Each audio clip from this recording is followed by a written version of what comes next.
Hello again. It's been quite a while. It is now October 17th, 2025.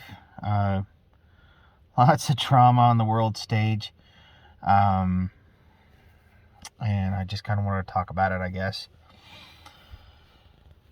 This peace agreement with the Middle East and Israel that Trump has just gotten. Well, I never really expected it to last. The prisoner exchange happened, apparently, which is, hey, that's awesome news. But now we are in a position where it seems like it's already going to be derailed. The claim is that Hamas is still killing people. I've since come to a realization since about March of this year, back when the U.S. had bombed the nuclear facilities in Iran, that give me an impression that things are not exactly as they appear. Now, I want to make it clear, this is not me saying, I'm a part of the Free Palestine movement. This is not me saying Hamas is really just a bunch of freedom fighters, what have you. I'm of the opinion that they're still pretty rotten people in and of themselves, but I don't exactly wish death upon them, because I know that most people are actually pretty good folks, and they just want to go about their lives in peace. But this also means that I've taken a very different perspective on Israel as well. Like many in my position, I am a Christian, despite some of my other rhetoric on here. Like many in my position, I always thought, hey, it's our job to defend Israel. It's our responsibility. It's our duty. Well, that's not actually true either. And I might get into that later, but basically, I cannot, for the life of me, defend or protect or consider people who are known to kill Christians in Lebanon, claiming them to be a Palestinian asset or what have you, when chances are, because of the nature of the ones that do actually get reported as Christians that died in Lebanon or what have you, they just happen to be regular, everyday, average Joe family men or women going about their day, minding their own business, just trying to do what they're going to do, and somebody takes a bullet to their head.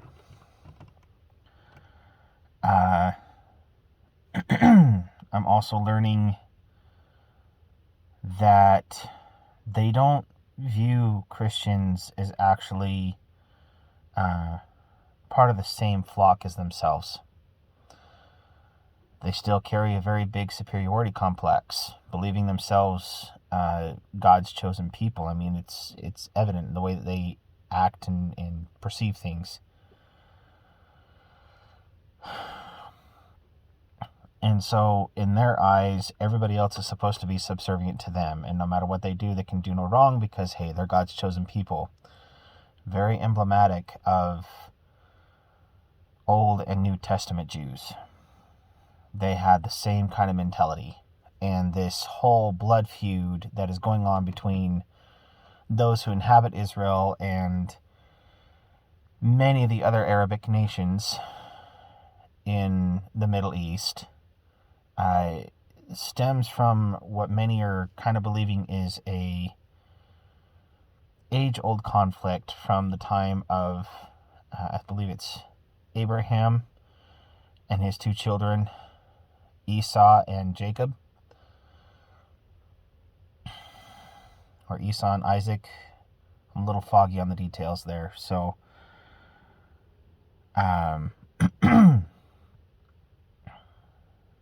it seems to stem from that particular mentality, and I'm seeing a lot of people are making claims over those in Israel being fake Jews or some other collage or variation thereof. and they're not actually blood related or genetic descendants. They're all from Eastern European or Western European descent. That part I'm more inclined to believe. But I do believe that they are dirty, I guess in their terminology, dirty blood. They're not pure blood, they're mixed breeds. They might have some Jewish ancestry in there, but they're not necessarily there by blood. Anyways, I'm now more of the opinion, I guess the point of this video is that I am now more of the opinion that our country has been completely and fundamentally compromised on a very basic level. Israel seems to control much of the influence over our media, over our politicians through AIPAC, through our entertainment industry, and through our social media access. I mean, Trump just apparently brokered a deal with China regarding TikTok that allowed the U.S. to have control over what's going on with the U.S. version or variation of TikTok. Well, come to find out, the guy who now apparently has purchased TikTok is in bed, or at least aligned, with a pro-Israel point of view. So you can only take that to mean they're probably going to have a slant and allow certain things to be talked about, because we also have a very heavy push to end anti-Semitic comments. Not sure how I feel about that. Not sure how I feel about a lot of things right now. I'm not exactly happy with what I'm seeing going on. I'm not exactly happy with seeing our government continually giving more and more and more and more and more money to Israel in some form or fashion, be it through armaments, be it through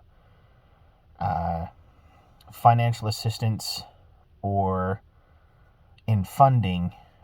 Just found out that the DHS has apparently approved a $90 billion bill, or a $90 billion funding program that went to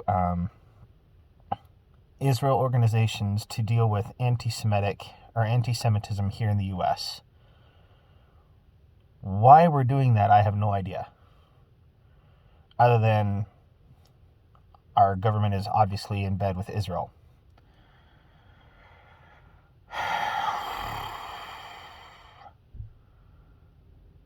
And I'm of the opinion that if I'm America first, I should be more concerned about the attacks on Christians.